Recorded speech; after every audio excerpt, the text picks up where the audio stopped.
হৈছক দিল্লীত বিস্ফোৰণ কালিৰ দিনটোত সংঘটিত হ'লেও তাৰ পাছতে গুৱাহাটী মহানগৰীত নিশ্চিদ্ৰ তালাচী ব্যৱস্থা গঢ়ি তোলা হৈছে।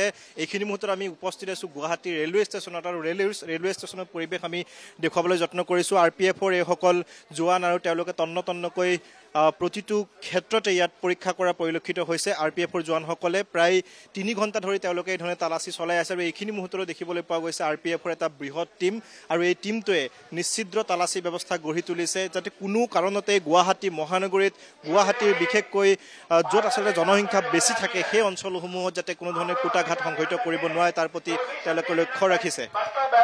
सामान दिखाई देता है तो आप तुरंत आप RPF GRP एवं जो भी रेल कर्मी ऑन ड्यूटी हैं उनको तुरंत सूचित करें।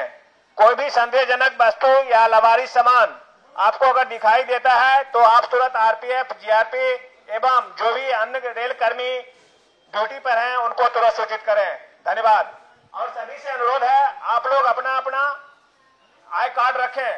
जो भी रेल कर्मी हैं या जो भी कुली हैं अपना अपना आई कार्ड स्टेशन परमिशन में आने से होना अनिवार्य है। धन्यवाद। এই ধৰণে ঘোষণা তেওঁলোকে ৰাখিছে যে কোনো কাৰণত যদি কৰবাত কিবা সন্দেহজনক কিবা যদি আপত্তিজনক যদি কিছু সামগ্ৰী পায় তেতিয়াহ'লে তেওঁলোকে তাৎক্ষণিকভাৱে আৰক্ষীক নাইবা RPFৰ জোৱানক জনাবলৈ তেওঁলোকে ঘোষণা কৰিছে। কাৰণ গুৱাহাটী মহানগৰী আশংকা কৰা হৈছে, গুৱাহাটী মহানগৰীত আশংকাই দেখা দিছে কাৰণ বাংলাদেশৰ পৰা এই যি কুটাঘাতৰ কূট কৌশল ৰচনা কৰিছে জয়শ্ৰী মহম্মদ আৰু লস্কৰী তৈবা আৰু তাৰ পাছত গুৱাহাটী মহানগৰীত হঠাৎ তৎপৰতা বৃদ্ধি হৈছে। RPF আৰক্ষীৰ জোৱানে নিশ্চিদ্ৰ তালাচী ব্যৱস্থা গঢ়ি তোলা পৰিলক্ষিত হৈছে কাৰণ গুৱাহাটী মহানগৰী ৰেলৱে ষ্টেচনত যথেষ্ট জনসংখ্যা আছে। ইয়াত যথেষ্ট পৰিমাণে উত্তৰ পূবৰ দুৱাৰমুখ গুৱাহাটী মহানগৰ আৰু গুৱাহাটী ৰেলৱে ষ্টেচন হৈছে উত্তৰ পূবৰ এক প্ৰকাৰ দুৱাৰমুখ আৰু উত্তৰ পূবৰ দুৱাৰমুখত যাতে কোনো কাৰণতে কুটাঘাত সংঘটিত কৰিব নোৱাৰে তাৰ প্ৰতি লক্ষ্য ৰাখি এই ধৰণে RPFৰ জোৱান আৰক্ষীৰ জোৱান আপোনাক এই মুহূৰ্তত ধন্যবাদ জ্ঞাপন কৰিছোঁ।